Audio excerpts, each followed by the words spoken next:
اول ما تدوس على الريكورد هيديك ساوند. تمام؟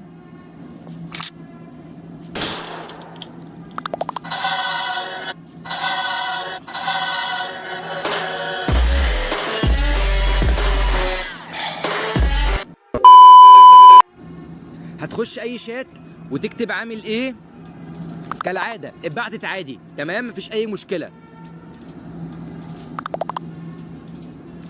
هتخش على مميزات النسخه، في حاجه اسمها فيك شات هتفعلها. هتخش اي شات تاني هتكتب عامل ايه، هيبان ان اللي قدامك هو اللي بعت الرساله. تمام؟ بتعكس الشات.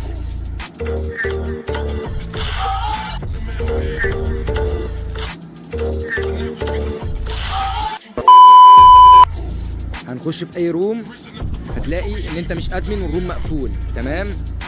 انت مش ادمن اهو. بص على الثلاث نقط، اعدادات نسخه ايفل فيرجن 24، مميزات النسخه، ادمن تلقائي. هتقوم مفعله، هترجع الروم مقفول. تمام؟ هتدوس على الاسم بتاع الروم هتلاقيك بقيت ادمن والروم اتفتح معاك. تمام؟ ادمن تلقائي.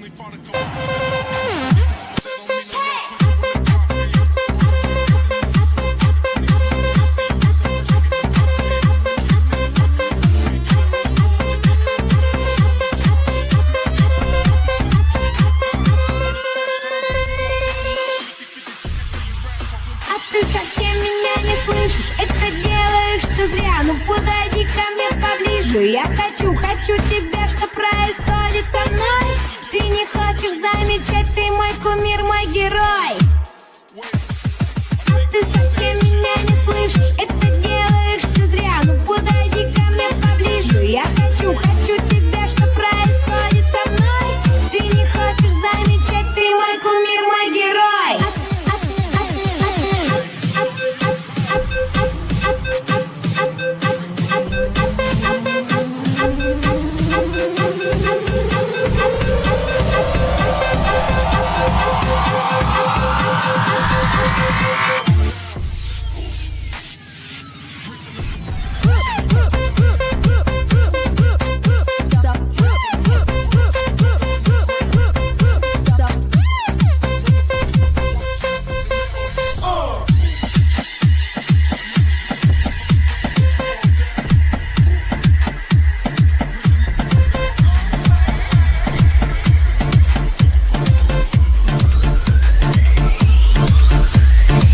Others gave up.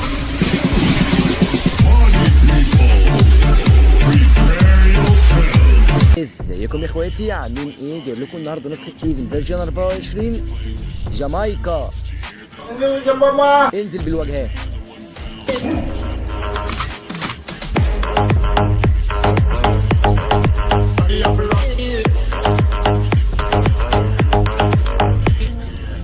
ازيكم يا اخواتي، عاملين ايه؟ جايب لكم النهارده نسخه ايفل فيرجن 24، نسخه نهايه مجال بمعنى الكلمه.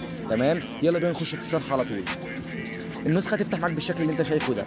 تمام؟ مبدئيا ده الشكل اللي من جوه الشات، وبرده لون الفقاعه ده بيتغير. الفقاعه اللي هو اللون الاسود ده. تمام؟ ده لون رساله صديقك ولون رسالتك انت، الاثنين بيتغيروا. تمام؟ وعندك من جوه دي اعدادات الروم. يلا نخش على المواصفات بتاعت النسخه على طول. تمام؟ عندك هنا قطع نت عن النسخه عشان لو في حد بيرمي عليك فيروس وانت ما عندكش نت فتعمل قطع نت للنسخه. تمام؟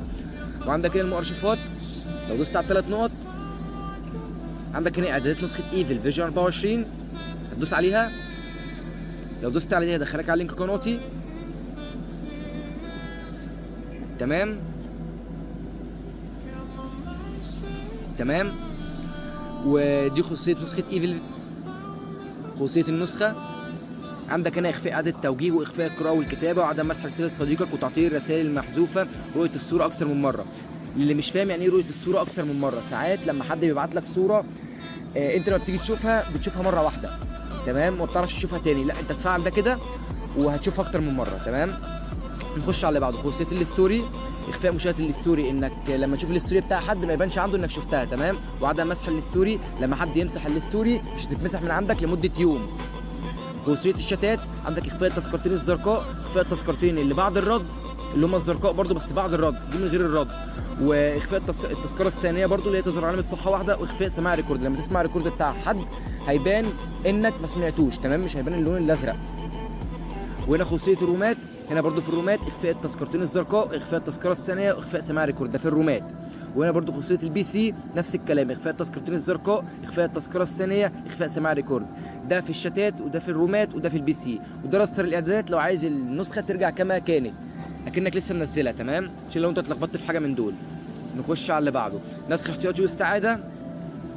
لو دوست على نسخ احتياطي هيعمل نسخ احتياطي للنسخه عشان لو عايز تركب ملف بسرعه.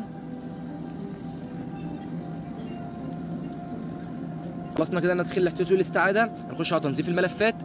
عندك هنا الاندرويد 10 والاندرويد 11، لان في ناس معاها اندرويد 10 وناس معاها اندرويد 11. ما ينفعش يكون معاك اندرويد 11 وتستخدم اندرويد 10، وكذلك العكس، ما ينفعش يكون معاك اندرويد 10 وتستخدم اندرويد 11. كل تنظيف ملفات لاندرويد معين. للاندرويد 10 تنظيف ملفات، تنظيف الميديا، تنظيف الصور، تنظيف الفيديوهات، تنظيف الباك اب، تمام. للاندرويد تنظيف الميديا نفس الكلام، تمام. الاندرويد 11 والاندرويد 10 تنظيف ملفات بشكل اخر. كل ده تنظيف ملفات، بس تفرق ده عن ده، تمام. ده علشان لو هتنظف ملفات زي مثلا تمسح صور، تمسح مثلا فيديوهات كده، ده علشان هيمسح لك الملفات نفسها، الداتابيز بتاعت النسخه كلها، تمام. خلاص تنظيف الملفات. اباوت نسخه ايفل، ده الاباوت بتاع نسخه ايفل فيرجن 24. نخش على بعضه. عندك خصوصيه الشات، تمييز الرسائل، ترميز الرساله، حدد كل اللي في الشات، تاكيد ارسال الملصق، اخفاء رمز الاتصال، اخفاء زر مكالمه الفيديو، كل ده من جوه الشات.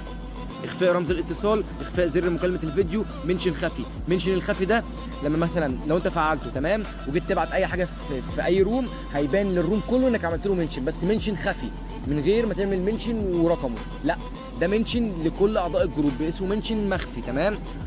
ودي التاريخ في وقت الرساله، تمام كده. لو عايز تبين التاريخ فعله، مش عايز تبين التاريخ خلاص ملوش لازمه. نخش على بعض خصوصيه الواجهه. عندك هنا تفعيل ستوري الانستجرام في الواجهه زي ايه، تمام. اخش اوريك كده احنا فعلناه، تمام. عندك الستوري بتاع زي الانستجرام بس في الواجهه، تمام كده. وعندك هنا فصل الشتات عن الرومات، وعندك هنا الواجهات واسطر الشاشه اللي هي كونفرزيشن. عندك هنا 6 واجهات، تمام.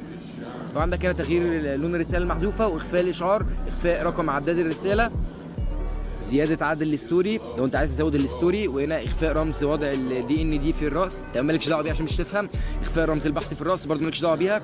اعرض اسمك على الواجهه، اخفاء حاله كتم الصوت، اخفاء الحالات المرئيه، اخفاء الحالات الغير مرئيه، تمام. خلصنا كده خصوصيه الواجهه. تغيير لون الفقاعه نفس اللي انا قلت لك في اول الفيديو. لون الفقاعه اللي هو لون الرساله السوداء اللي على اليمين او اللي على الشمال، اللي هي رساله صديقك او الرساله بتاعتك. شوف انت عايز تحدد انه لون، تمام، تخليه مثلا ازرق، وهنا مثلا نخليه احمر، تمام. هنرجع كده نخش اي شات، هتلاقي الرساله بقت حمراء،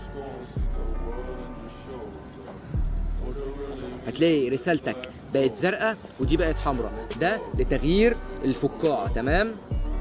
تغيير لون الفقاعه، الفقاعه اللي على الشمال والفقاعه اللي على اليمين، اللي على الشمال بتاعتك انت، واللي على اليمين بتاعت زميلك اللي بيبعت لك رسائل، تمام كده.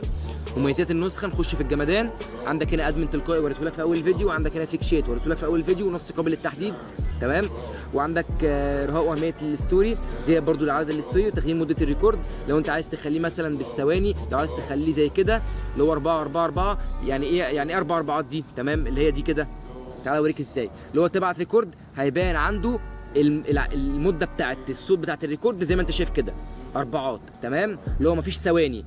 ده لتزويد مده الريكورد، تمام كده. اجعل نفسك اونلاين اللي هو ما بتقفلش، تمام. تغيير تسجيل الصوت، تغيير عن طريق الكتابه. سيبك من الكلام ده. خصوصيه الفيروس، تمام، دي حاجه مهمه جدا، تمام. فعله عشان سرعه الرمي في الاوديو، في الاغاني، سرعه الرمي في الستيت اللي هو مثلا في فيروس ستيت، تمام، وسرعه الرمي في فيروس كتالوج، سرعه الرمي في اللوكيشن، تمام كده. فعله عشان ما تهنكش كونكتات، فعله عشان ما تهنكش ويب، فعله عشان ما تهنكش ويب، الاثنين دول برضه هتفعلهم عشان ما تهنكش ويب، تمام. فعله عشان ما تهنكش بي دي اف وملفات، فعله عشان ما تهنكش صور، فعله عشان ما تهنكش ضغط، فعله عشان ما تهنكش قطع نت، فعله عشان ما تهنكش مكالمه، فعله عشان ما تهنكش رابط. تقليل حجم الكونكت، بدل مثلا ما الكونكت بيجي لك 80 265 بيجي لك مثلا 40، لا هو بيجي لك 0، تمام كده.